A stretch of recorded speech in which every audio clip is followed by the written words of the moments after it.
Bonjour Hervé Juvin, je ne sais pas, Bonjour, Paul-Marie Couteau. j'ai le sourire aux lèvres parce que je ne sais pas du tout à qui je m'adresse. En vous connaissant un peu, pas si bien que cela d'ailleurs, puisque nous sommes rencontrés euh, au Cercle et le Terriat, je crois, Tout il y à a fait, oui. quelques années, il y a 3 ans, et puis cette rencontre qui m'a décidé de faire un numéro de Nouveau Conservateur dont vous avez fait les trois quarts, peut-être pas, mais beaucoup, Peut-être la moitié. et qui s'appelle Agriculture, Alimentation, Santé. Retenez bien cela. Mais vous avez été député européen, vous avez fondé un parti important qui s'appelle les localistes. Vous êtes le conseiller d'un nombre incalculable de gouvernements, et encore, on ne les connaît pas tous. En Afrique, en Asie, beaucoup en Asie. Vous me disiez en entrant ici que vous publiez un livre avec simultanément à Paris, en Chine et en Inde, si j'ai bien compris, qui est la reprise d'un de vos innombrables ouvrages. Ils ne sont pas innombrables, je crois qu'il y en a 28, qui s'appelle L'avènement du corps, chez Gallimard, en 2006, parce que vous avez été un compère de Marcel Gaucher, avec lequel vous avez travaillé, et qui vous a permis d'éditer plusieurs ouvrages chez Gallimard. C'est un peu comme ça que vous êtes fait connaître, je crois. Mais vous êtes aussi un homme d'affaires, enfin vous connaissez le commerce international en tous les cas, et les grandes entreprises dans lesquelles finalement on ne fera rien, même pas de l'écologie, parce que je pense que vous êtes plus écologiste qu'un homme politique, mais ça va de pair. Bref, le nombre de casquettes est tel que je ne sais pas par où commencer. Hervé, j'ai envie de commencer par Malétroit, où vous naquites dans les années 50, me disant que cette partie du Morbihan, qui est prestigieuse, pas loin de Josselin, pas loin de la baie du Morbihan, pas loin de Guérande, pas loin de la côte, était très pauvre dans les années 50 quand vous êtes né. Dans les années 50, dans les années 60, Dans d'où les années datent mes 60. souvenirs. Une partie du Morbihan, une partie aussi du nord de la Loire-Atlantique, étaient parmi les régions rurales les plus reculées et les plus pauvres de France. Elles ont eu très tardivement l'électricité, très tardivement l'eau courante. J'ai encore de vagues souvenirs, j'étais tout enfant, de ces fermes qui tenaient à peu près en une seule pièce, des poules qui couraient dans la maison, Et le reste des pièces du du souffle bâtiment, des vaches c'est ça, oui. qui chauffaient la grande pièce, qui était la chauffait pièce à vivre où à peu près le tout le monde bâtiment, vivait. oui. Évidemment des sols en terre battue, etc. Tout ça a bien changé parce que l'ascension économique de la Bretagne était absolument formidable à partir des années 60 du général de Gaulle et de Edgar Pisani, probablement le plus grand ministre de l'Agriculture que nous ayons eu. Mais tout ceci peut-être nous éloigne un peu de notre sujet. On va en parler de Pisani. Est-ce qu'il a été un si bon ministre de l'Agriculture? Il a eu des regrets. Il a eu de nombreux regrets, mais il a, en liaison avec la communauté européenne, à l'époque la CEE, fait marcher l'agriculture française à marche forcée vers l'intensification, qui n'a pas que des bons résultats, vers l'agriculture intensive et industrielle. Je lui pardonnerai beaucoup parce que la situation dans les années 60, c'est une situation où un certain nombre de Français n'étaient pas encore totalement sortis des restrictions, c'est-à-dire on pouvait ne pas manger tout à fait à sa faim. Oui, oui. Et chacun vous sait, comme moi, nous sommes nés une douzaine d'années après le la mot fin de la d'ordre guerre. du général de Gaulle. Oui. Une nourriture de bonne qualité, à des prix accessibles à tous et produite en France. Je pense qu'on pourrait s'en souvenir en une année où nous allons commencer à vivre des déficits de notre production agricole. On sait que sur les fruits et légumes, on a des déficits extraordinaires. Je crois que 60-70% des fruits consommés en France viennent d'autres pays. On a beaucoup sacrifié aux grandes cultures, on a beaucoup sacrifié aux grandes cultures, à l'exportation. Et je pense que cet idéal d'une nourriture de qualité, accessible à tous et produite en France, devrait redevenir notre modèle agricole. Alors certes, Edgar Pisani, mais il en a témoigné dans ses mémoires, dans lesquels il regrette par exemple les excès du remembrement. Quand on a fait disparaître des centaines de milliers de kilomètres de haies, quand on a coupé les arbres, exactement. Le remembrement, toutes les questions posées par le contrôle de la terre, il a regretté publiquement avoir été trop loin. Mais on peut lui savoir gré d'une chose importante, c'est d'abord d'avoir sorti de la pauvreté le monde rural, parce que j'en ai des souvenirs, le monde rural était vraiment pauvre, voire misérable. Ça, la France en est sortie, encore, hein. en grande partie aussi grâce aux jeunesses agricoles chrétiennes, les Jacques, qui ont fait un boulot extraordinaire, notamment en Bretagne, en donnant d'ailleurs leur formation initiale à des fils de journaliers. Les journaliers, c'est des gens qui se louaient à la journée au fermier local. Pour les installer. Quelqu'un comme Alexis Gourvenec, qui était le fils d'un journalier, c'est la Jacques qui lui a permis de devenir en gros le baron de la Bretagne, celui qui a eu tout pouvoir sur la modernisation de la Bretagne pendant au moins 20 à 30 ans. C'est un des grands plaisirs et un des grands honneurs de ma vie d'avoir travaillé avec Alexis Gourvenec et d'ailleurs d'avoir à 3 reprises, je crois, fait le discours annuel à la SICA Saint-Paul. La SICA Saint-Paul, c'était la plus formidable coopérative de producteurs de fruits et légumes de France, sise naturellement à Saint-Paul-de-Léon. Et je peux vous dire que prendre le micro devant peut-être 2000 producteurs globalement de légumes du Nord-Bretagne, ça n'était pas une simple affaire. Bon, on est déjà entré dans le vif du sujet. D'ailleurs, dans le Nouveau Conservateur, vous écriviez ceci à propos de l'agriculture de qualité, dont parlait le général de Gaulle. Nous sommes ce que nous mangeons. Le geste de manger est à la fois le plus intime, le plus indispensable et le plus risqué qui soit, d'autant qu'il est le plus inconscient. Notre corps est fait de ce que nous mangeons, ce qui signifie que la santé de la population passe d'abord par la qualité de la nourriture qui améliore son immunité naturelle à travers les vitamines et autres éléments nutritifs, notamment ceux des fruits et légumes, et vous ajoutiez non industriels. L'histoire montre ce qui fait décoller l'espérance de vie et la santé de la population française. C'est d'abord l'hygiène et la nourriture, bien avant que la médecine. Bien entendu. C'est déjà tout dire. C'est pour ça que je lui dis que vous étiez un peu médecin, mais on y reviendra. Voilà. Ça, c'est quelqu'un qui connaît la terre qui dit ça. Oui, si l'on revenait intimement. Si l'on revenait à Malétroit, où je suis né, mais ensuite j'ai grandi à Nantes. Petite ville. Nantes est caractéristique, Nantes ou Malétroit sont assez caractéristiques de cette région du monde. Je ne dirais pas la Bretagne, puisque Nantes est officiellement dans les Pays de la Loire, même si Nantes a été historiquement partie importante de la Bretagne, et même la capitale des ducs de Bretagne. Il y a 3 choses, je pense, qui caractérisaient ces territoires. D'abord, et assez paradoxalement, une très grande ouverture sur le monde. Mes souvenirs d'enfance, parmi les premiers, ce sont les quais, le quai de la Fosse, avec des bateaux qui venaient décharger des grumes, c'est-à-dire des bois précieux en provenance d'Afrique. Effectivement. Et une part de la magie de Nantes, c'était ce port ouvert sur l'Atlantique, ouvert sur les Caraïbes, ouvert sur l'Afrique, qui donnait à rêver à peu près tous les jeunes enfants nantais. C'était votre cas. La deuxième chose, c'est naturellement un terroir qui est un terroir... C'était votre cas. C'était bien sûr mon cas. Parce que vous allez devenir un globe-trotteur, comme on ne doit pas dire. Mais poursuivons. La deuxième chose, probablement, c'est effectivement une terre qui est une terre très forte. J'ai passé beaucoup de temps dans un village où ma famille avait une maison qui s'appelle Guémené-Pinfo, Gwenmené-Penfaou, montagne blanche de bois blanc, parce qu'il y a beaucoup de hêtres et de bouleaux. Et on a une terre très forte. On a une terre d'ajonc et de genêt, on a une terre de granit, qui est plutôt une terre ingrate, c'est pourquoi on développera beaucoup d'élevage d'ailleurs, qui est plutôt une terre ingrate pour les cultures, qui est une terre de forêt relativement pauvre, mais qui est une terre de grand attachement. La plupart des Bretons sont très attachés à leur territoire, et d'ailleurs, ayant sillonné le monde, ils y reviennent. Puis la troisième chose, c'est que nous sommes quand même une terre très marquée par une culture chrétienne, catholique, extrêmement forte. Un des souvenirs de mon enfance, c'est qu'on devait faire un détour pour ne pas passer près du temple protestant. On a du mal à le dire aujourd'hui, mais dans les années 60, les élèves du bon collège Saint-Stanislas, dans lequel j'ai fait mes études secondaires, avaient pour consigne de ne pas passer proche du temple protestant.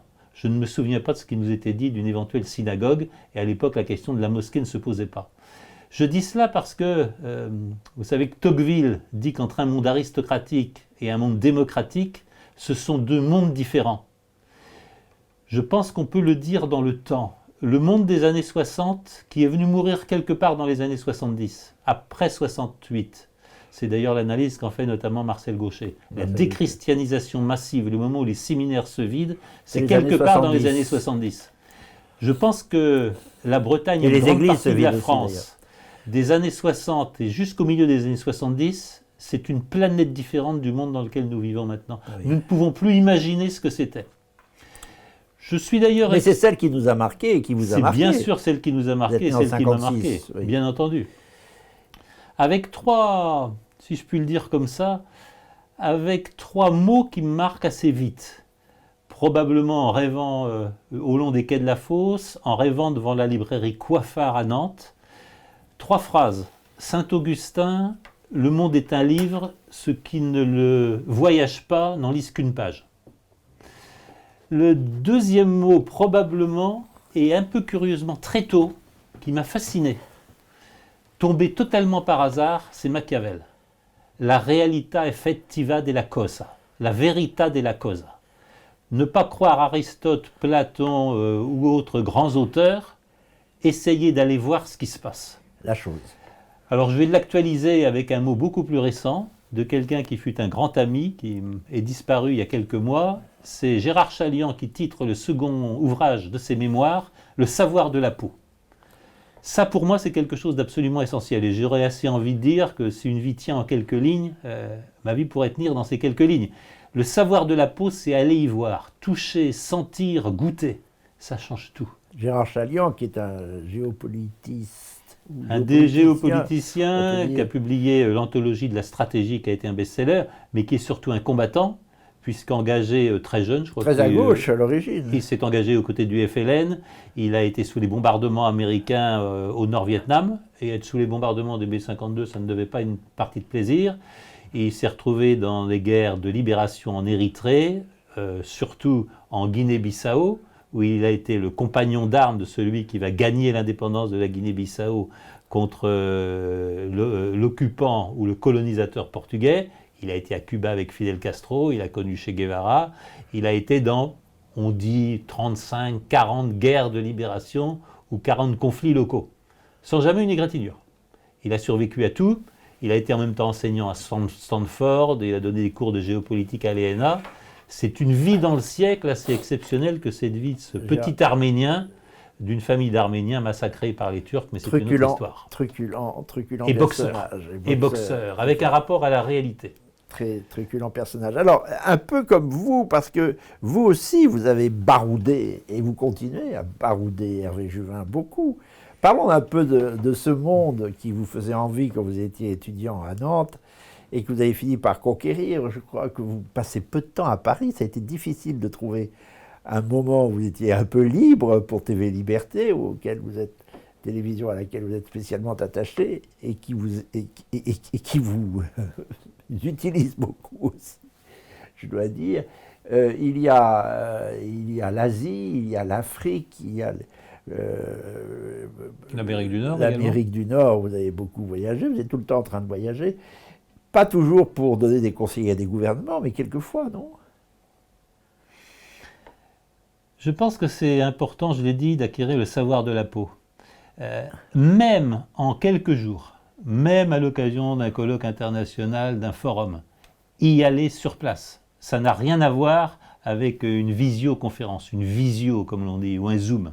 Vous en faites beaucoup, hein? Ça n'a rien à voir. Il y a des odeurs, il y a des couleurs, il y a des saveurs, il y a une ambiance, il y a une qualité de service, il y a une organisation des lieux, il y a une rencontre avec la terre. Dès qu'on sait sortir un peu, il y a une rencontre avec la manière dont les gens vivent, dont les gens se rencontrent, dont les gens sortent, dont les gens vont dîner, se comportent en famille, se comportent en couple. Ça, c'est quelque chose qu'aucun livre et très peu d'images peuvent donner. Je déplore l'absence de consistance, de vécu dans beaucoup de ce que j'entends. J'en ai un exemple qui est tout à fait caricatural, mais dont j'assure que je l'ai vécu.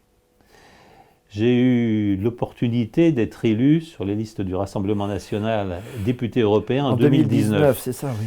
Je participe à la sous-commission défense-sécurité, je participe à une commission sur le commerce international et je m'intéresse aux affaires internationales.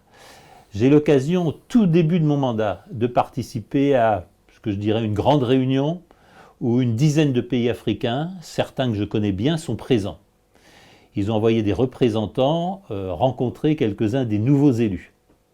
Et très vite, comme ça se passe souvent au Parlement, très vite, une députée prend le commandement de la réunion. Je ne vais pas parler anglais, le lead. Cette députée est une députée socialiste allemande, charmante au demeurant, qui pose des questions, interpelle les représentants du Zimbabwe, un pays que je connais bien, de la Zambie, un autre pays que je connais. On n'était pas du tout dans l'Afrique francophone. Vous les connaissez tous. Et à la fin d'une réunion qui dure un moment, leur dit très clairement ce qu'ils doivent faire. Vous devez améliorer vos finances publiques, vous devez revoir votre modèle agricole, vous devez vous ouvrir davantage aux exportations, etc., etc. Je suis impressionné par son autorité et par sa connaissance de l'Afrique. Son autoritarisme. Je vous l'ai dit, j'ai eu l'occasion de connaître quelques-uns de ces pays, voire de rencontrer des membres de leur gouvernement, et je vais lui poser la question, mais alors vous connaissez bien l'Afrique? La réponse est tombée, non, je n'y suis jamais allé. C'est très caractéristique. Mais elle dicte. C'est très caractéristique de ce que j'aurais constaté à maintes occasions au Parlement européen, de ce que je constate malheureusement beaucoup dans la diplomatie française également. Et l'administration parler française. avec autorité de pays ou de choses dont on ne sait à peu près rien. C'est extraordinairement dommageable. Je crois que nous vivons un naufrage de la diplomatie française.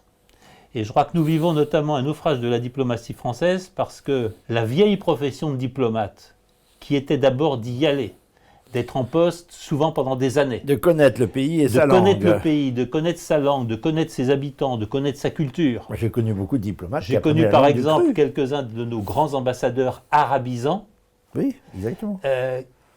qui, j'ai envie de dire, appartenaient pratiquement aux pays dans lesquels ils avaient été ambassadeurs pendant 5 ans, pendant 6 ans, parlaient évidemment la langue, connaissaient tous les détails du pays et pouvaient presque en remontrer sur l'histoire du pays il y a 5 ou 6 siècles. Ça n'est absolument plus le cas. Un grand ambassadeur, je vous coupe, un grand ambassadeur que j'ai connu à la direction d'Afrique, qui s'appelait Guy Géorgie, Oui. parlait une dizaine ou une douzaine de langues vernaculaires africaines. Ça n'existe plus, ça maintenant. Il est Très mort, hélas. exactement. Et dorénavant, nous avons des ambassadeurs qui probablement obéissent aux injonctions de Paris, qui quelquefois suivent des consignes qui n'ont rien à voir avec la réalité du terrain, qui quelquefois blessent fortement, Quelquefois woke d'ailleurs, ce qui passe complètement très souvent woke, ce qui en incongru. Afrique a beaucoup contribué à nous disqualifier. à nous disqualifier totalement.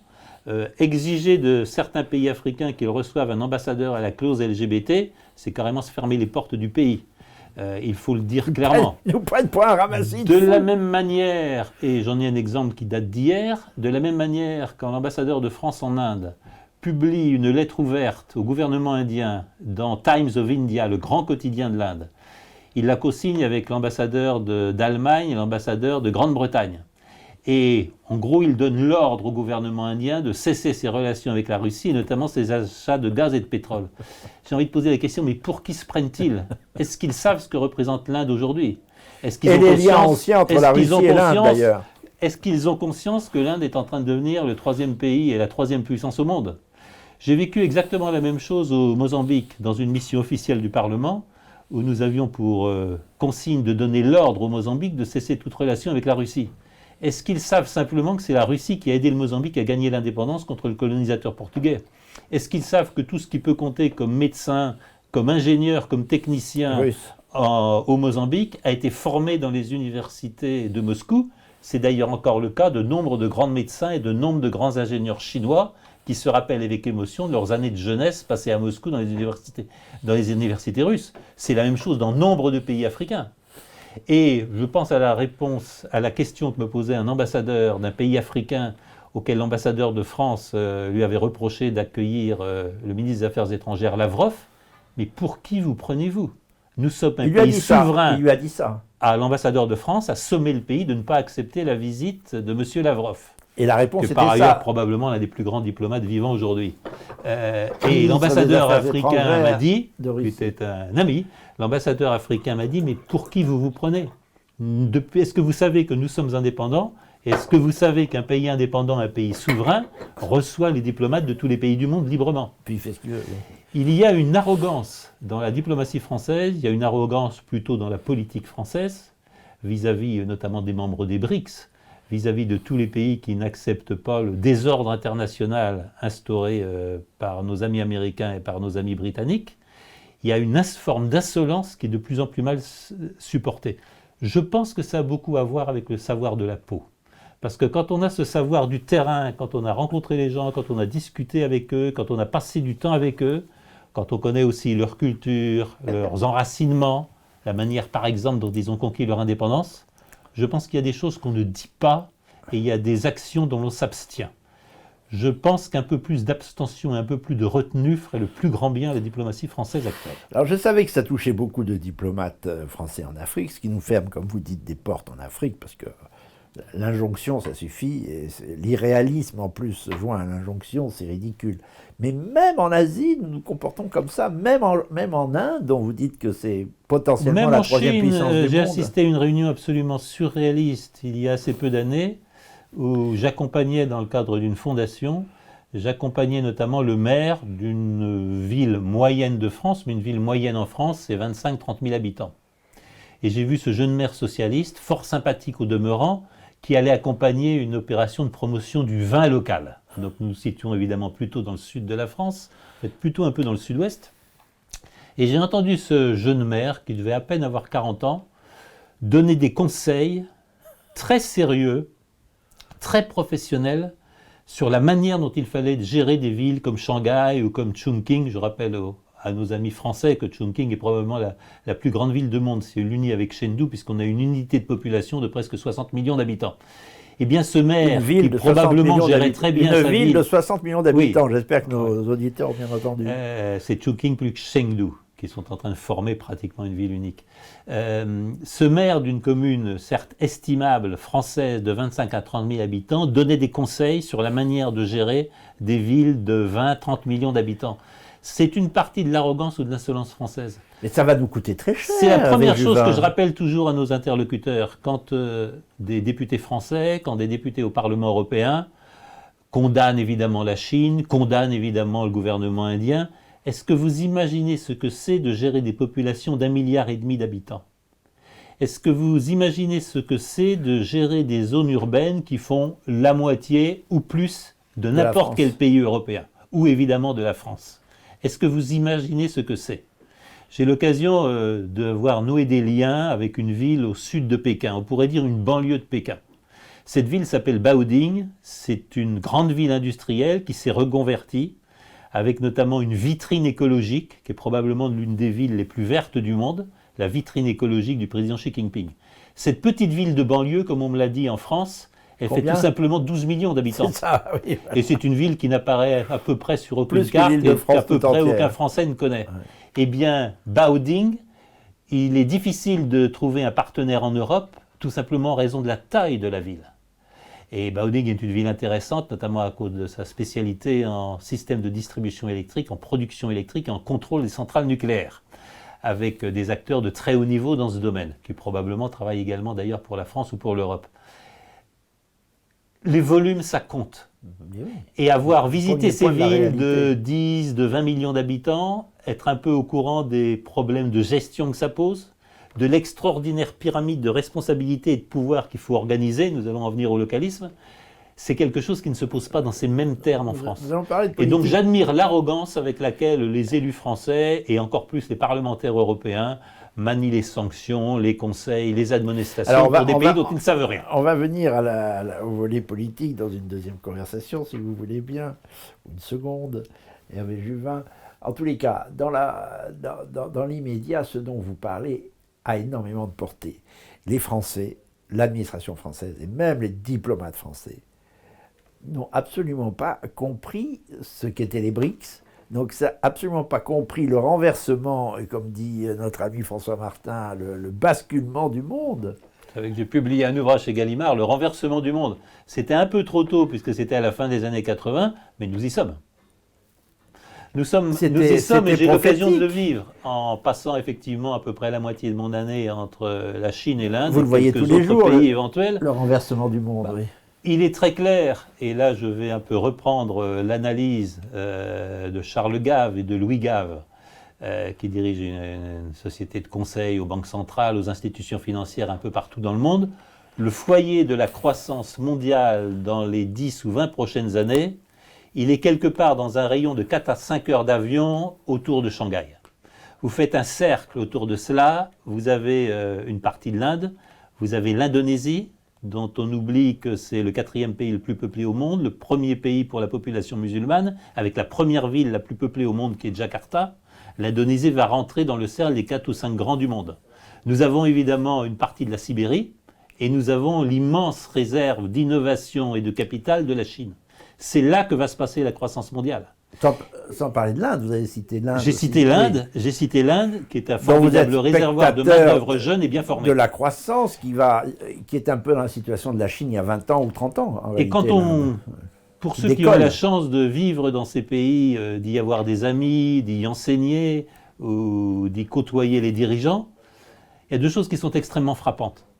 Qu'il s'agisse du chauffeur de tuk-tuk dans les rues de Delhi, ou qu'il s'agisse du jeune cadre d'une entreprise chinoise créée il y a 10 ans. Je visitais le quartier général, le siège d'une de ces sociétés, créée il y a 10 ou 15 ans, déjà 300 000 salariés. Ils sont pleins d'espoir. Tous, ils sont certains que les années à venir vont être meilleures. Ils sont certains que ça va aller mieux. L'inverse de ce qui se passe ici. Je dirais que ça n'est pas nécessairement l'ambiance que je trouve à Paris. Et on n'a pas conscience. Et la deuxième chose, c'est évidemment la volonté de travailler. C'est la volonté d'y arriver. La volonté acharnée, je ne vais pas dire de se venger, mais enfin, ils n'ont pas oublié l'histoire. La volonté d'y arriver et la volonté de conserver leur indépendance, d'affirmer leur souveraineté et quelque part d'acquérir tous les outils de la puissance. On le voit dans le domaine monétaire, puisqu'il faut bien considérer que l'ère du dollar est finie, que l'ère de Bretton Woods est derrière nous, et la question est qu'est-ce que l'on va inventer pour mettre à la place. Mais il faut aussi voir que l'ère de la supériorité militaire européenne ou américaine, l'ère de la politique de la canonnière, c'est derrière nous. Les armées occidentales ne gagnent plus les guerres. Les exemples lamentables de l'Irak, de l'Afghanistan, peut-être demain du Venezuela sont là pour le prouver. Nos armées ne gagnent plus les guerres. Et l'Ukraine, hein ? L'Ukraine est là aussi pour le prouver. Bon. Parce qu'on peut dire ce que l'on veut sur la possible victoire militaire russe, mais elle ne se passe absolument pas comme les Russes l'avaient pensé. Et d'ailleurs, je pense que les Russes feraient bien de s'abstenir de prendre le contrôle des grandes villes ukrainiennes, parce qu'elles seront intenables. Oui. Ils seront en train de s'enferrer dans une guerre de 100 ans. Oui, je pense. Bref, les armées ne gagnent plus les guerres. Pas à Odessa. Et ça donne totalement raison à l'approche chinoise. Pas de guerre à aucun prix, tout vaut mieux que la guerre. Ça donne aussi raison à la politique indienne de multi-alignement. C'est vraiment l'approche chinoise. Ce n'est pas un pays belliciste, vous me faisiez remarquer ça. Ce n'est pas un pays qui a la guerre dans ses traditions. Regardez le rapport entre la Chine et le Japon. La Chine est évidemment beaucoup plus peuplée, plus nombreuse et beaucoup plus vaste que le Japon. Le Japon a envahi à plusieurs fois la Chine. La Chine n'a jamais envahi le Japon. Jamais l'inverse, oui. Et d'ailleurs, à un moment où la Chine avait fait quelques gains territoriaux dans une région contestée de l'Inde, la Chine a retiré ses troupes. La Chine n'aime pas la guerre parce que la Chine croit à la doctrine de Lao Tse. La doctrine de Lao Tse, c'est le bon général gagne la guerre sans jamais livrer bataille. Il gagne la guerre en payant. Il gagne la guerre en envoyant des soieries de belles jeunes femmes, en soudoyant les généraux, en corrompant les troupes. On n'a jamais à se battre, on sait gagner la guerre par d'autres moyens. C'est d'ailleurs très probablement ce que la Chine est en train de faire. Il y a une autre raison plus sérieuse que j'entends rarement évoquer. C'est sérieuse la première. C'est le fait que la Chine est un pays d'enfants uniques. Je peux en parler, je suis d'une famille bretonne. Mon grand-père a été tué dans la seconde année de la guerre en 1915 à Fismes. Vous n'étiez pas fils unique quand même. J'étais fils unique, mais mon grand-père a été tué en 1915 à Fismes. Il était l'aîné d'une famille dans laquelle il y avait 5 garçons. 3 ont été tués en 2014, entre 1914 et 1918. Mais j'ai envie de dire d'une manière probablement aujourd'hui incompréhensible, il en restait 2. La Chine est un pays de fils uniques. Quand on est un pays de fils uniques, on ne les envoie pas à la guerre. Parce que dans la majorité des familles chinoises, perdre son fils unique à la guerre, c'est perdre le soutien de famille. C'est à peu près tout perdre. Et c'est perdre la continuité familiale qui est extraordinairement importante en Chine. C'est pourquoi délibérément, je ne pense pas que la Chine soit un pays belliciste. Je pense que la Chine a horreur de la guerre et je pense que la Chine fait tout et fera tout pour éviter une guerre ouverte. Mais nous le savons bien, il y a 1001 façons de gagner la guerre sans jamais livrer bataille. On peut dire la même chose de l'Inde ? On peut dire la même chose de l'Inde. L'Inde n'est pas non plus un pays guerrier. De plus, aujourd'hui, assez conquérant. Laissez-moi dire que il n'y a pas compétition militaire avec les proches voisins de l'Inde. Ça n'est pas un hasard si certains des proches voisins de l'Inde recourent au terrorisme, puisque le terrorisme est l'arme des faibles. On a vu les récents attentats à Delhi qui a tué une quinzaine de morts, probablement dans un poste de police au Cachemire.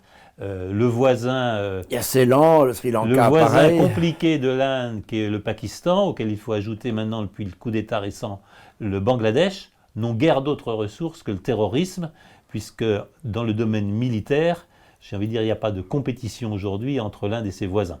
Il y a toujours ce conflit avec le Sri Lanka, quand même, avec l'ancienne Ceylan. y a Mais qui toujours des se traduit relations- aussi par du terrorisme. Il y a des terrorisme relations compliquées depuis l'épisode des tigres tamouls. Bon. Alors, Hervé Juvin, restons un peu sur ce sujet quand même, parce que notre aveuglement va avoir des conséquences terribles. Nous ne nous apercevons pas que nous sommes à la périphérie du monde. Voilà. Et nous sommes même à la périphérie d'un monde occidental auquel nous nous accrochons en pure perte, alors qu'il vaudrait mieux avoir nos propres relations en direct avec l'ensemble des pays du monde qui progressent et qui peuvent avoir besoin de nous, comme ils ont besoin de vous. La preuve, c'est qu'ils recourent à leurs conseils. Mais on s'accroche en tant que périphérie à un univers occidental qui devient périphérique lui-même, non? On peut dire ça comme ça? On peut dire ça tout à fait, mais je le dirais volontiers d'une autre manière. Bon. Nous restons dans le monothéisme du bien. Ce qui me frappe, et je le redoute dans les déclarations du président Macron qui commence maintenant une visite en Chine, visite pendant laquelle il va rencontrer le président Xi Jinping et aller visiter la ville de Chengdu. Chengdu. Enregistré en décembre, mais l'émission est diffusée plus tard. Aller visiter la ville de Chengdu. Il se rend en janvier en Inde rencontrer le Premier ministre Narendra Modi. Je crains beaucoup l'arrogance et je crains beaucoup la capacité à peu près illimitée des dirigeants européens à donner des leçons au monde entier, comme si nous étions les propriétaires du bien. J'appelle ça le monothéisme du bien. Et ça me paraît extraordinairement dangereux parce que c'est ce qui est derrière l'universalisme frelaté qui fait que nous sommes les détenteurs des valeurs universelles et nous pouvons conseiller au monde la manière de se gouverner, la manière de gérer, la manière de conduire ses affaires. Mais les chefs des États, alors de la Chine, de l'Inde et même d'autres pays d'Extrême-Orient, eux, à mon avis, sont de vrais chefs d'État, c'est-à-dire qu'ils racontent pas n'importe quoi. Eux Voilà. n'en ont rien à faire de C'est l'universalisme des valeurs Oui, occidentales s'en ou fiche. du monothéisme de nos valeurs. Mais ce que vous dites est très grave parce que c'est une des raisons pour moi de l'isolement croissant de l'Union européenne. Si je regarde les 2 années qui viennent de se passer, quelque chose de très important a eu lieu. D'abord, c'est ce qu'on appelle en Chine la GCI, la Global Civilization Initiative.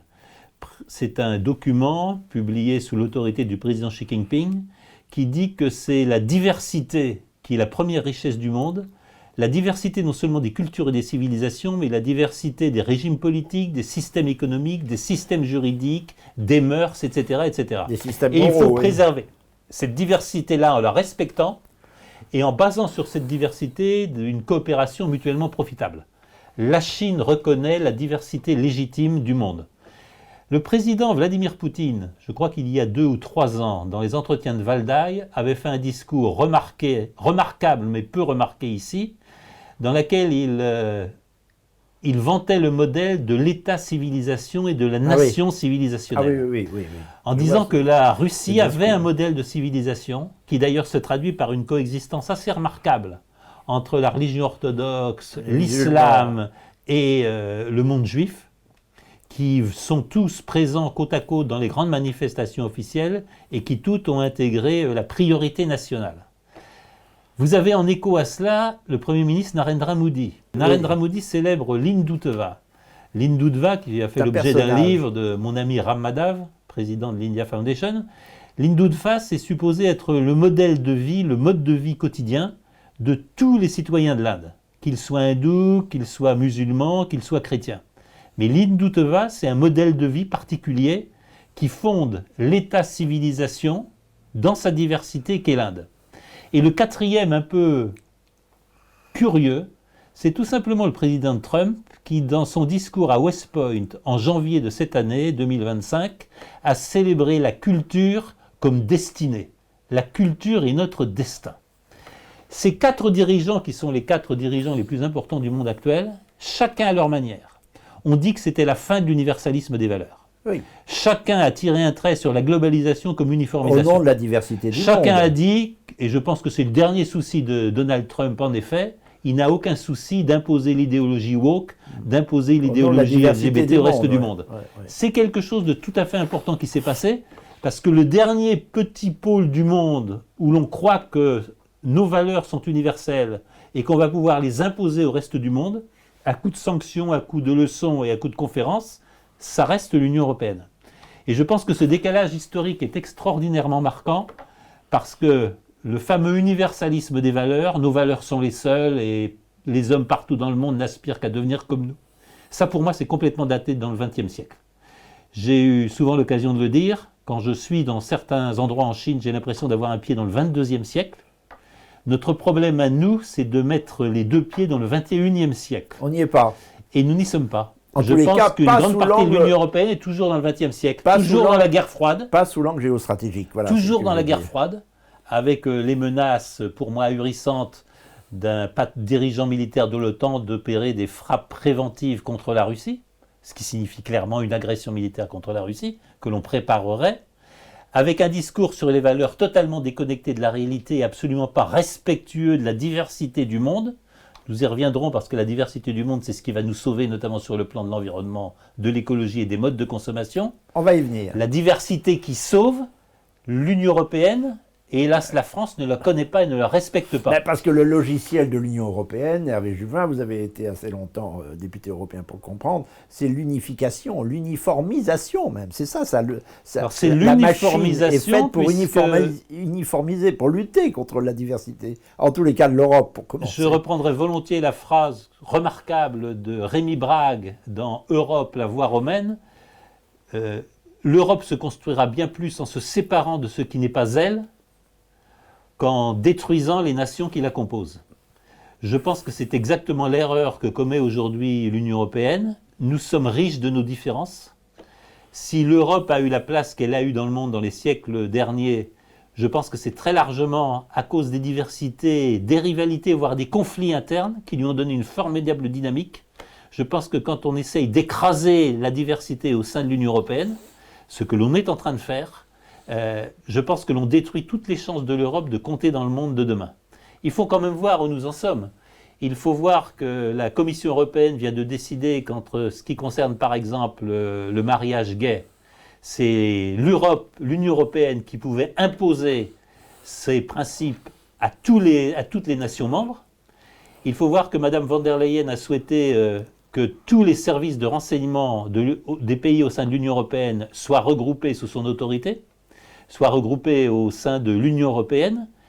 Il faut voir les instances et les insistances de plus en plus marquées pour mettre au pas tous les ambassadeurs de tous les pays européens pour qu'ils suivent la doxa décidée Maintenant, il y a par Mme von der des Leyen, ambassadeurs européens qui s'imposent. qui ne sont pas des ambassadeurs. Qui sont dits ambassadeurs sont pas des européens, ambassadeurs, qui mais sont des s'appellent eux-mêmes- représentants. Hervé, vous savez très bien qu'ils s'appellent eux-mêmes ambassadeurs. Mais ils n'ont aucun droit au Mais titre ils d'ambassadeur. n'ont aucun droit au titre, en effet.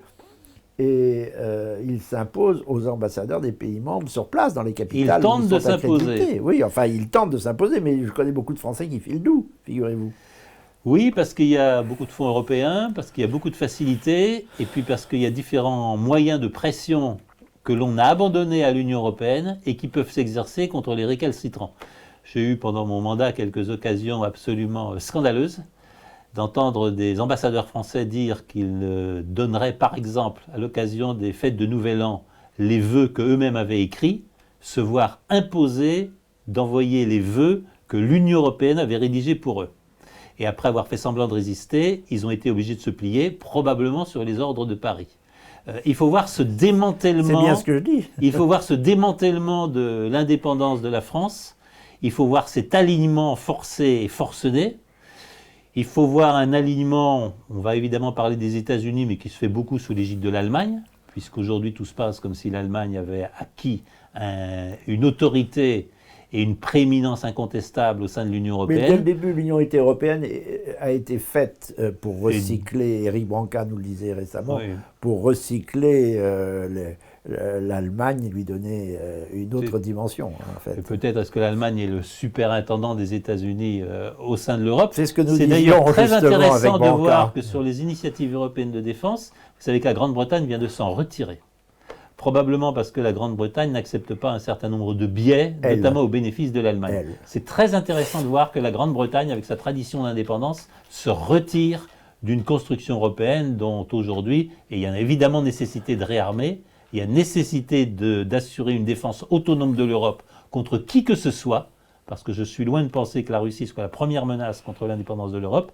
L'Europe doit en effet acquérir une autonomie militaire, une autonomie de défense, et très clairement cette autonomie de défense devrait être articulée autour de la France, et c'est pour moi une des faillites historiques de la politique étrangère française, de ne pas être parvenu à composer une défense européenne autour de la défense française. Alors, et notamment de l'arme nucléaire française. Hervé Juvin, quel est ce personnage? De quel œil le regardez-vous? Parlez-nous un peu de ce Modi et d'une manière générale de l'administration de l'État indien, qui est tout de même très autoritaire, non? Je ferai d'abord un constat du savoir de la peau. Encore. On dit que le président Nixon, lors de son premier voyage en Chine, avec la Chine qui est si éloignée, les Chinois qui sont si différents. Et le ministre des Affaires étrangères Zhou Enlai lui aurait dit, à moins que ce soit le président Mao Tse-tung, vous verrez, quand vous les connaîtrez, vous verrez que les Chinois ne sont pas si différents. C'est tout à fait ce que je vis. À beaucoup d'égards, contrairement aux clichés, les Chinois sont terriblement individualistes. Les Chinois aiment bien manger, bien boire, faire la fête en famille, faire la fête et des amis. Quand ils ont l'occasion, ils sont très anarchiques. C'est probablement pourquoi la question du pouvoir et du contrôle se pose tellement en Chine. Et oui, parce que sinon, ça tombe. Et j'ai envie de dire qu'à bien des égards, partagez un bon repas avec eux, buvez une bonne bouteille de vin ou de moutaille avec eux, et vous verrez que les Chinois nous ressemblent beaucoup. Je ne dirais pas la même chose de mes amis indiens. D'abord, et c'est très important, la nourriture, la bouffe. Les diplomates le diraient volontiers, une des choses les plus difficiles au bout d'un certain nombre de semaines, c'est quand la nourriture n'a rien à voir avec celle que vous mangez chez vous et que vous ne trouvez pas la même chose. Mes amis indiens sont tous végétariens. C'est un grand problème quand vous organisez des forums, des séminaires, des rencontres internationales, ce qui m'est arrivé quelquefois, avec des Indiens, avec une délégation indienne qui est strictement végétarienne, avec des gens qui depuis leur enfance n'ont jamais mangé un gramme de viande ou un gramme de produit animal, qui ne peuvent pas manger, y compris des légumes, qui ont été cuits avec de la graisse animale. On mesure peu cet écart, qui fait d'ailleurs que les repas n'ont pour beaucoup d'Indiens absolument aucune importance. Vous pouvez rencontrer des Indiens extrêmement fortunés, ayant des positions dans les affaires ou dans le gouvernement très élevées. Qui ne font pas de ripaille. Qui sont exactement, qui sont disposés à manger quelques assiettes de légumes. Donc vous leur dites, je suis dans la caricature. Il y a une altérité indienne bien supérieure à l'altérité chinoise. Vous avez également un autre élément qui est très important pour l'avenir, dans notre pays, et pour notre commerce. Dans notre pays déchristianisé. Je pense que pour beaucoup de Français, tout ce qui s'appelle le monde spirituel, tout ce qui s'appellerait l'au-delà, n'a pas beaucoup d'importance, voire n'a pas beaucoup de réalité. Plus d'importance. C'est ce que j'éprouve très largement en Chine. En dehors d'une vague reconnaissance des ancêtres et de quelques cérémonies annuelles pour les ancêtres, en dehors d'un principe utilitariste extraordinaire, j'ai eu l'occasion récemment de voyager avec de jeunes Chinois ou Chinoises, notamment dans la très belle ville de Xi'an, où j'ai demandé à visiter un temple bouddhiste, où j'ai demandé à visiter une église catholique, où j'ai demandé à visiter la mosquée, puisqu'il y a une grande mosquée qui date de nombreux siècles, est une des mosquées célèbres. Et à chaque fois, mes étudiants ou étudiantes ont fait des offrandes. Et je leur ai dit, mais vous n'êtes pas bouddhiste et surtout, vous n'êtes pas musulman. Et la réponse est merveilleuse. On ne sait jamais, ça peut toujours servir. Je pense que c'est très chinois, cette réponse. Bouddha, on n'y croit pas, mais on ne sait jamais. Ça peut être bien de mettre quelques bâtonnets ensemble. Et c'est pas du tout le cas en Inde. Nous sommes dans une église catholique, ça peut être très bien de laisser quelques pièces, ça peut toujours servir. Ça n'est absolument pas le cas en Inde. L'Inde, je vais tomber dans des clichés, mais vous avez des hauts fonctionnaires, vous avez des dirigeants d'entreprise que vous essayez de joindre, ils ne répondent pas. Vous dites, mais ah non, ils sont dans une retraite, ils font un jeûne pendant 8 jours. Ou non, ils sont partis dans un ashram, ils sont partis quelque part faire une retraite. Encore aujourd'hui. Bien entendu. Et au plus haut niveau de la société, aussi bien dans le monde des affaires que dans le monde du gouvernement. Vous avez des gens parfaitement occidentalisés qui pourraient être dans cette émission, vous parlez français avec un costume cravate très convenable, ce que je ne suis pas aujourd'hui, Et vous n'aurez aucune nouvelle Probablement. d'eux pendant une semaine, voire plus, parce qu'ils ont disparu dans une retraite, quelque part au fin fond de l'Inde profonde. Nous sommes beaucoup plus éloignés et la compréhension du monde indien me paraît beaucoup plus compliquée que celle de la Chine. C'est bien simple. Nous sommes un monde pétri de raison et nous sommes les enfants des Lumières. À travers Marx, à travers le communisme, et je suis désolé, mais aussi à travers Mao Tse-tung, la Chine est devenue un enfant des Lumières. Et l'œuvre historique de Mao Tse-tung, à travers une incroyable brutalité, mais ça a été effectivement de détruire l'essentiel des traditions, du patriarcat, etc. La tradition chinoise. Regardez la place de la Chine, la place de la femme en Chine. La femme est la moitié du ciel, a dit de manière célèbre Mao Tse-tung.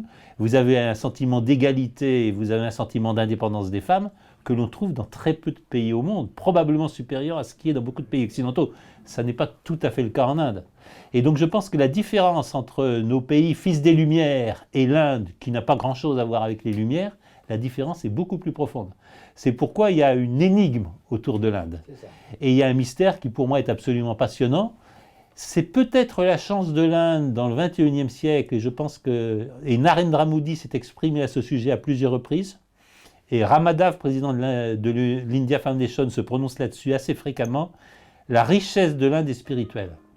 Et probablement dans un monde qui, je vais donner raison à Malraux, dans un monde qui tôt ou tard aura besoin, notamment à cause de la crise environnementale, de sortir d'un hédonisme de l'instant, je pense que l'Inde a d'immenses ressources, et d'immenses ressources à proposer au monde du XXIe siècle.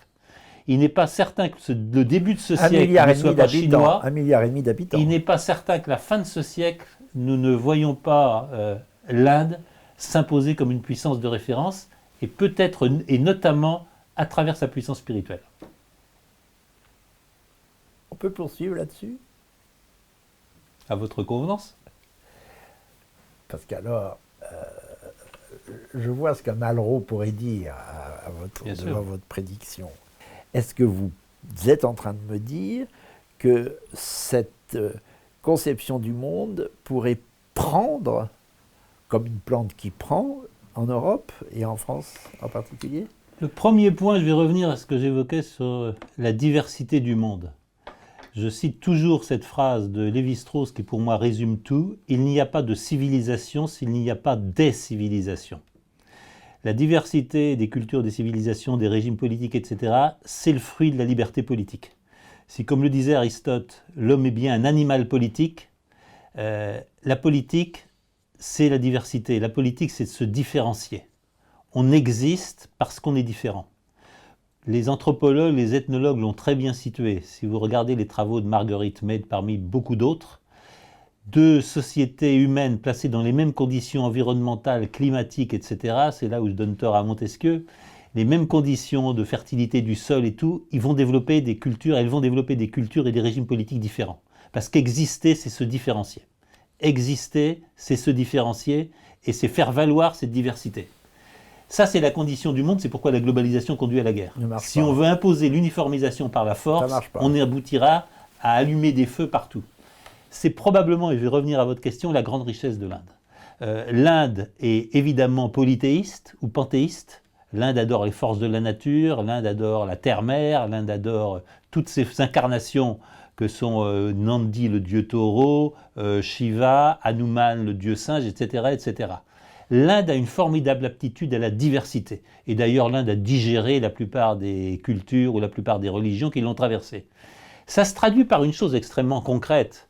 J'avais eu l'occasion d'en parler à un moment où je côtoyais où je conseillais une grande entreprise de pneumatiques française à Clermont-Ferrand. Ils hésitaient sur le lieu où situer un centre de recherche ailleurs qu'en France. Oui.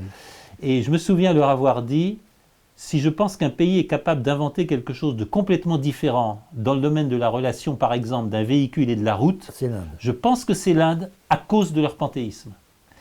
Et vous le savez très bien dans le domaine de l'informatique, la formidable performance de l'Inde, qui est devenue en gros le back-office informatique du monde entier, la formidable performance de l'Inde dont on parle peu aussi en matière d'intelligence artificielle, en matière de logiciels, en matière de jeux, la formidable performance de l'Inde à Bollywood, qui est devenue la deuxième ou troisième industrie cinématographique du monde. Oui.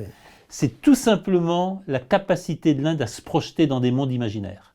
Il faut bien voir qu'un enfant hindou, à sa naissance et dans les premières années de sa ça vie, vient de la religion. il est confronté à plusieurs milliers de dieux.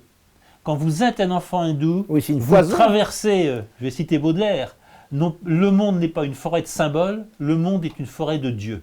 Vous avez partout des dieux qui vous font signe. Des foisons. Le souffle dans les arbres, c'est un dieu qui vous parle. Les nuages qui balaient la lune la nuit, c'est un dieu qui vous parle. Le soleil qui se lève, c'est un dieu qui vous parle. Les animaux qui croisent votre route, un animal que vous allez trouver dans votre chambre, c'est un dieu qui vous parle. Je me souviens d'un émerveillement tout à fait récent parce qu'un singe était rentré dans ma chambre, au cœur de Delhi. Et les serviteurs, au lieu comme on l'aurait fait dans certains pays de le chasser, évidemment ils l'ont chassé, mais ils m'ont dit que c'était une bénédiction. Je n'ai pas très bien compris. Je pense que c'était au moment des fêtes d'Hanuman. Et le fait qu'un singe, C'était un le signe dieu bénéfique pour vous. c'était un signe bénéfique pour moi. Qu'un singe se soit intéressé à ma chambre, et j'espère qu'il ne s'est pas trop intéressé à mes affaires, c'était bénéfique. Et au lieu d'avoir une haine pour le singe, ils l'ont naturellement chassé, mais ils étaient tous éclatants de sourire et quelque part En éclatants disant, de bienveillance. C'était Voilà. un bon signe. C'est assez unique au monde, ça. Ouais, C'est merveilleux. assez unique au monde. Et cette aptitude Oui. de l'Inde, cette aptitude des enfants hindous à se mouvoir dans un monde de signes, à ne pas faire beaucoup de différence entre le monde réel et le monde du signe. surnaturel ou du prétère réel, comme on disait autrefois dans la religion chrétienne. Ça a été tout le Moyen-Âge. Ça a été tout le Moyen-Âge, où le monde était rempli de signes. Oui. Ça, c'est quelque Le chose monde que était l'Inde a toujours. enchanté, comme dit Gaucher. Justement. Et c'est quelque chose, c'était l'enchantement du monde. L'Inde est encore, à bien des égards, un monde enchanté. Y C'est un compris là où on ne ce l'entend qui est pas. un énorme Au moteur. cœur des villes, etc., etc. Ce qui est un énorme moteur Qui est un énorme pour moteur. la vie des Et hommes. c'est probablement un moteur considérable quand les questions écologiques, mais nous allons venir, on va devoir les affronter. Et nous aurons besoin, nous aussi, de voir que le monde est plein de dieux. Le monde est plein de dieux qui nous envoient des signes et nous avons besoin de les écouter, de les respecter et quelque part d'abord de les entendre. Mais mon cher Hervé Juvin, il faut commencer par réensemencer nos esprits, parce qu'ils sont fermés à tout ça. Malheureusement, je crois d'ailleurs que la première qualité Comme des terres mortes dont de vous toute parlez personne, beaucoup. Enfin. je crois que toute personne qui se prétend écologiste doit avoir une première qualité, pour moi, c'est l'émerveillement. J'ai vu à maintes reprises mes amis hindous s'émerveiller, de manière extraordinairement naïve, je dirais presque enfantine, candide, devant telle ou telle chose de la nature ou des animaux ou autres. Je pense que la première qualité de tout écologiste qui se respecte, c'est l'émerveillement devant les beautés de la nature. C'est la capacité à retrouver une âme d'enfant. Je ne le dirai pas pour tous ceux qui se prétendent écologistes aujourd'hui, Ou Jean-Marie Pelt, ou enfin, quantité de personnes. qui étaient des gens qui connaissaient la nature, Et oui, qui leur qui parlaient. étaient capables de Enfin, s'émerveiller la devant un nature vol leur parlait, d'oiseaux, en tous devant les le cas. vol d'une buse, devant, tiens, un milan, qu'est-ce qu'un milan vient faire là? On n'en voit pas d'habitude. Connaissaient évidemment tous les oiseaux de mer, étaient capables d'énumérer les diverses variétés d'oiseaux de mer qui picolent, par exemple, qui picorent sur les fonds. Bref, ça c'est quelque chose qui, me semble-t-il, est extrêmement important pour l'avenir. Et c'est quelque chose, cet émerveillement devant la nature, cette croyance qu'il y a plein de petits dieux qui nous font signe, ça c'est quelque chose probablement dont l'Inde est infiniment riche et qui est une richesse pour l'avenir. Je vous remercie beaucoup, Hervé Juvin, de nous parler de l'Inde. Je vous ai un peu poussé parce qu'on n'en parle pas assez. Et moi, je sens qu'il y a des révolutions à venir et qui viennent de par là. Ça a commencé, mais sporadiquement, c'est souvent passé par la Californie, vous savez. Mais en direct, à mon avis, ce serait beaucoup plus fort. Et peut-être c'est une promesse pour l'humanité entière, ce dont vous nous parlez. Et je voudrais que vous nous parliez aussi, parce que nous n'avons plus qu'une dizaine de minutes pour cette première conversation, d'un autre continent que vous connaissez aussi très bien, c'est l'Afrique, qui n'est pas sans lien avec l'Inde d'ailleurs, justement, parce qu'on parle de la présence de la Chine en Afrique, et vous m'avez sidéré au club Eleutheria, dont je vous reparle, qui est un peu le club où tous les esprits libres se retrouvent régulièrement. Enfin, c'est un peu trié sur le volet, mais vous disiez que l'Inde inspirait l'essor africain aussi. D'abord, l'Inde est extraordinairement présente. On parle souvent de la présence chinoise, on parle maintenant de la présence turque, voire iranienne, évidemment de la présence des Émirats, de l'Arabie Saoudite, etc., souvent pour la déplorer. On parle très peu de la présence indienne. Il y a un exemple qui m'a énormément frappé. J'ai eu la chance de côtoyer à plusieurs reprises le gouvernement du Mozambique. Le Mozambique, c'est assez caractéristique. La Chine a investi au Mozambique, probablement intéressée par une terre extraordinairement riche en ressources naturelles, mais aussi dans une situation géopolitique un peu compliquée, avec des affrontements à peu près ouverts entre le nord et le sud. La Chine a beaucoup investi. La Chine a construit un pont, le pont qui relie la capitale Maputo au-dessus d'un bras de mer. C'est un pont, je crois, de 8 ou 10 km de long, très spectaculaire, qui fait gagner des heures de transport quand on veut aller vers l'Afrique du Sud. Donc c'est une voie de communication absolument majeure. Vers l'Afrique du Sud, oui. À peu près cadeau de la Chine. La Chine a construit un centre de conférence international, un hôtel, un centre commercial international, etc. Résultat, beaucoup d'argent dépensé, une présence chinoise assez visible et, je dois le dire, assez peu de résultats d'affaires. L'Inde n'a probablement pas dépensé un sou d'argent public au Mozambique. La quasi-totalité du petit commerce, de la distribution et une grande partie de l'artisanat du Mozambique est aux mains des Indiens, qui par ailleurs détiennent 40% du plus grand barrage de l'Afrique australe, qui est capable de donner de l'électricité à une partie du sous-continent africain du nord de l'Afrique du Sud, au Malawi, etc. Ça, c'est pas secondaire non plus. La diaspora indienne est incroyablement performante. Et oui, d'un dynamisme fou en tout l'Est africain. En tous les cas, pour l'instant, c'est plutôt l'Est africain. Mais c'est pas sans importance, car, retenez-moi si je me trompe, je crois avoir lu quelque part qu'à la fin de ce siècle, au début du siècle prochain, un être humain sur 3 sera africain. Alors, il y a toujours un petit peu d'incertitude, mais si on prolonge les taux de fécondité actuels, c'est de cet ordre-là. C'est de cet ordre-là. D'ores et déjà, la totalité de la population africaine est en train d'égaler, un ancien ministre des Affaires étrangères me le rappelait la semaine dernière, la totalité de la population africaine sub-méditerranéenne, en oubliant le Maroc, l'Égypte, etc., va égaler celle de l'Inde. N'oublions pas non plus que l'Afrique n'est pas une nation. C'est-à-dire 1,5 milliard. Ça va être 1,5 milliard. N'oublions pas que l'Afrique n'est pas une nation. Elle est infiniment divisée, on pourrait y revenir. Alors que quand nous sommes nés, il y avait 500 millions d'Africains et même pas. Même pas. Il y avait probablement 200-300 millions. Oui. L'Afrique était un pays vide. Ça aussi, on n'a pas mis ça dans nos cerveaux, parce que ça va être un basculement du monde à soi seul. Et l'Afrique devient urbanisée. Les campagnes, si je puis dire, où la brousse africaine est toujours relativement vide, parce que les populations se concentrent dans des villes comme Lagos, des villes comme 15 millions d'habitants, quelque chose comme ça. Comme Kinshasa, exactement, des villes comme Luanda. Les capitales des pays africains sont pour la plupart des mégapoles dont personne ne sait exactement combien de millions d'habitants y vivent. Et sont quelque part des cauchemars à ciel ouvert, notamment à cause des embouteillages. Oui. Ce sont des choses que en Europe on imagine public et tout ça. Ce sont des choses qu'en Europe on imagine extrêmement peu. Oui, et le recyclage des détritus, j'ai vu une émission terrible là-dessus. Oui, d'autant qu'une partie significative des pays les plus propres européens n'ont pas beaucoup de scrupules à envoyer leurs déchets ménagers ou leurs déchets industriels en Afrique. Alors que même situation qui va probablement changer bientôt. Je pense que l'Afrique est en train de vivre sa seconde décolonisation. C'est-à-dire que vous allez, ne sachant comment recycler leurs détritus, ils vont les... Bien sûr. La Suisse, l'Autriche sont célèbres, bien sûr. Ils vont les renvoyer en Europe. Ah, je ne sais pas, mais nous allons avoir un vrai problème. Nous allons avoir un vrai problème parce que ça coûte quand même très cher. Je sais. Et aujourd'hui, nous faisons supporter, alors pour les bateaux, c'est beaucoup en Inde, les vieilles carcasses de bateaux inutilisables, on essaye de les envoyer en Inde, ce qui est extrêmement toxique, extrêmement dangereux pour la santé des ouvriers qui travaillent à démonter ces carcasses de bateaux, qui peuvent être des géants des mers. Oui. Et une bonne partie des déchets industriels, notamment des déchets chimiques et polluants, partent avec une relative discrétion sur l'Afrique. Je souligne que le trafic de déchets polluants est aussi l'un des grands trafics mondiaux. On parle beaucoup du trafic de drogue, on oublie le trafic des espèces protégées, on oublie évidemment le trafic de l'or, des diamants, des pierres précieuses, mais il ne faut pas oublier que le trafic des produits toxiques, des produits chimiques, etc., dont les pays riches ne savent pas quoi faire et dont ils se débarrassent à bas prix, c'est généralement un commerce tenu par les mafias, c'est un commerce illégal d'une très grande importance. Ce sont des milliards et des milliards de chiffres d'affaires par an.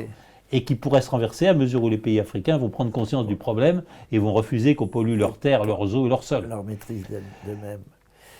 Alors, La situation de l'Afrique, pour revenir à... oui, deux mots s'il vous plaît, oui. La situation Ou de l'Afrique, trois. elle est relativement simple. Elle commence avec le traité de Berlin, les accords de Berlin.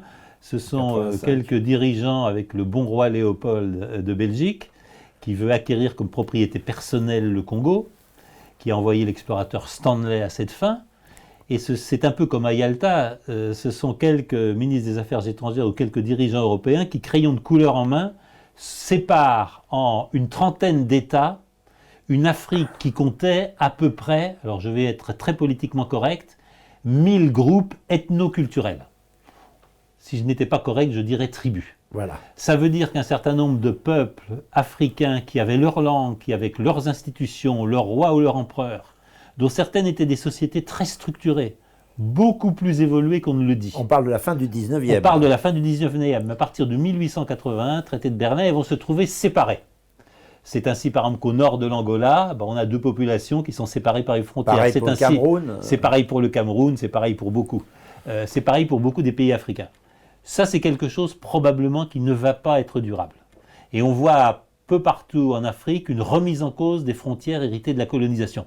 C'est en partie ce qui est en train de se jouer également au Sahel, où l'on sait bien que le mélange entre les populations sédentaires, les Bambara, et les populations Mali, nomades des Sénégal, Peuls, etc. c'est un conflit Ça qui ne vaut date, plus, oui. c'est un conflit multiséculaire.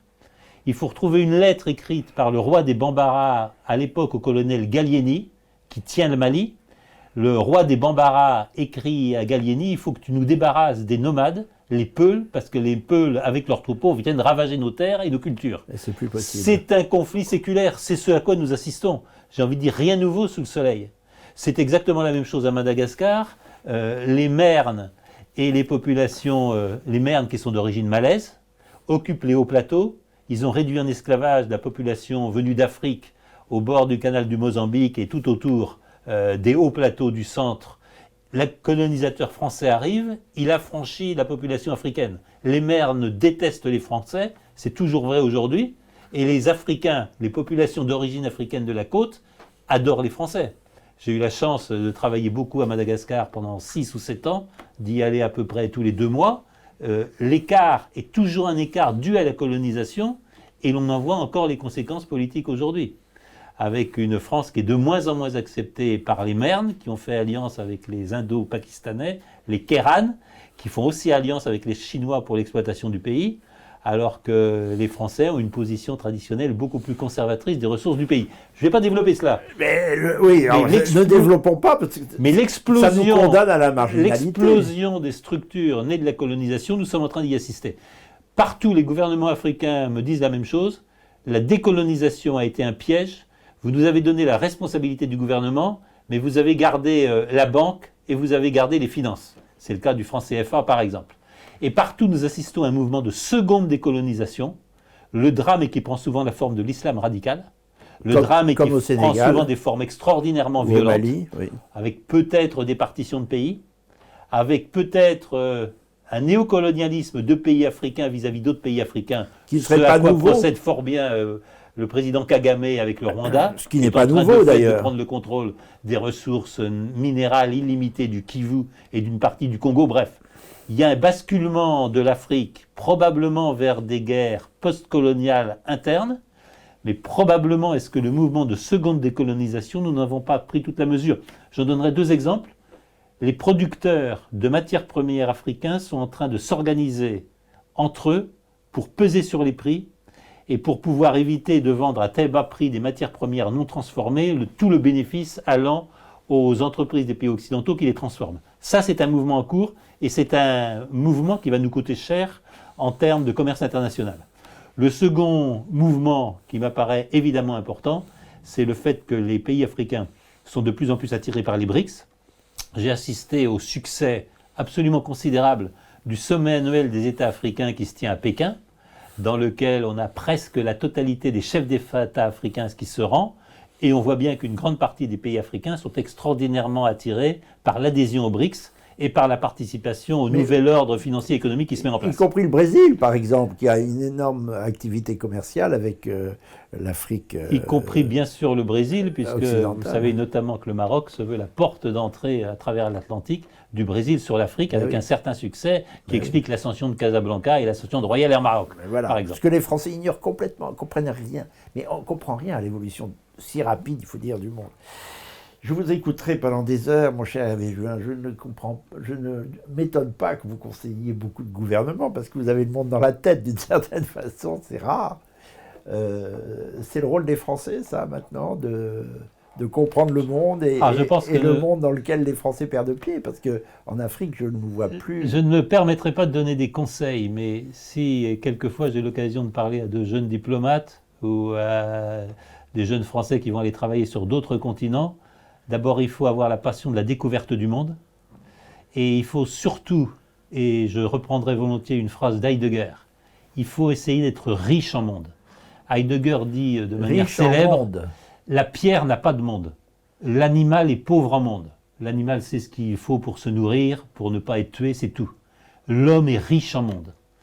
Je pense que les Européens, notamment les Bretons, les Corses, les Basques, ont été formidablement riches en monde. Ils sont allés voir partout dans le monde, ils ont été curieux. Et ils ont eu le savoir de la peau. Je pense que nous sommes en train de perdre cette curiosité du monde, à cause de l'immense stupidité qui consiste à dire que tous les hommes sont les mêmes. Si tous les hommes sont les mêmes, c'est pas la peine d'y aller voir. Oui, si le monde est destiné à s'uniformiser, il n'y a pas raison de voyager. C'est l'universalisme. J'ai eu la grande chance probablement de visiter plus de 100 pays dans le monde. J'ai eu la chance de vivre de manière plus ou moins longue, plus ou moins prolongée dans un bon nombre de ces pays. Ce savoir du monde, cet émerveillement dans le monde, cette curiosité du monde, ça c'est le trésor de tout diplomate, c'est le trésor de tout commerçant. De tout commerçant, parce qu'il n'y a pas que tout simplement de tous ceux qui veulent prendre pied dans le monde du XXIe siècle, parce que je crains que nous restions englués dans le XXe siècle, et très clairement mettre les pieds dans le XXIe siècle, c'est être riche en monde. Comment s'appelle ce quai de Nantes? Le quai de la Fosse. Sur lequel vous rêviez du monde? Le quai de la Fosse, sur lequel Simenon a écrit. Chez qui rêvait à Saint-Malo de. Oui, c'est Baudelaire, à Brest de partir aux Amériques. Les odeurs, les saveurs et les couleurs du monde inconnu africain, Caraïbes, Guadeloupe, ou américain pour Châteaubriand. Ça a aujourd'hui bien disparu, puisqu'il n'y a plus de bateaux apportant les grumes odorantes de l'Afrique sur le quai de la Fosse, qui à l'époque d'ailleurs avait la plus forte concentration de bars de nuit de France. Oui, oui. Simenon a écrit à ce sujet. J'ai connu ça à Bordeaux, figurez-vous. Moi, c'était pas à Nantes, mais nous sommes nés la même année en 1956. Il y avait des odeurs autour du port de Bordeaux. C'est tout à fait ça, fascinante. Et des bars partout, qui ne fermaient pas la nuit d'ailleurs. C'était tout un monde, mais mon Dieu, comment la France va-t-elle faire pour... Nous n'avons plus de bars de nuit sur le quai de la Fosse, nous avons Internet. Et comment la France va-t-elle faire pour garder un rôle dans le monde? Il faut d'abord qu'elle se défasse de l'obsession occidentale ou occidentaliste et de cette espèce de... C'est le renversement du monde qui nous enferme, parce qu'on est enfermé à double tour dans l'Europe. Je pense que notre avenir est dans l'Eurasie. Je pense que notre avenir est, alors dans l'Est, dans le Sud-Est. Notre avenir, il se dessine aujourd'hui entre l'Inde, la Chine et des pays très amis de la France comme le Cambodge. Ce qui me frappe beaucoup chaque fois que je vais dans ces pays-là... Ne citez pas l'Afrique. Je pourrais citer l'Afrique, mais... Dans l'immédiat, la zone de croissance, la zone de montée de pouvoir au monde, elle est par là. Je citerai par hasard un pays dans lequel je me trouve travailler sur les sujets environnementaux, qui est le Cambodge. Mes amis du gouvernement cambodgien connaissent tous le discours du général de Gaulle à Phnom Penh, dans lequel le général de Gaulle avait dessiné les traits de la nouvelle décolonisation et de multi-alignement, ou de l'indépendance stratégique des pays du sud-est asiatique et des anciens pays colonisés. Le discours de Phnom Penh, il n'y a pas un dirigeant du Cambodge qui ne s'en souvienne pas, 67. Et il n'y a pas un dirigeant du Cambodge. Et c'est la même chose en Inde, qui ne me disent pas, mais pourquoi vous, Français, vous n'êtes pas là plus nombreux? Ben, si j'avais un message à apporter aux jeunes, allez courir le monde, comme l'ont fait vos aïeux, c'est là que se trouvent les chances de mieux vivre, et le monde de demain, probablement, ne se dessine pas en Europe. Écoutez, je pense à l'instant présent, ce que j'ai pensé au moment où je vous ai rencontré pour la première fois. Vous êtes un être absolument extraordinaire et dont les conseils peuvent être extraordinairement utiles, y compris à nos jeunes. Écoutez, on va poursuivre cette conversation. Peut-être on va revenir en France un peu, bien que j'aimerais rester sur tous les horizons. Et en tous les cas, je vous remercie de tout ce que vous venez de nous dire, cher Hervé Juin. Merci beaucoup, Paul-Marie Couteau.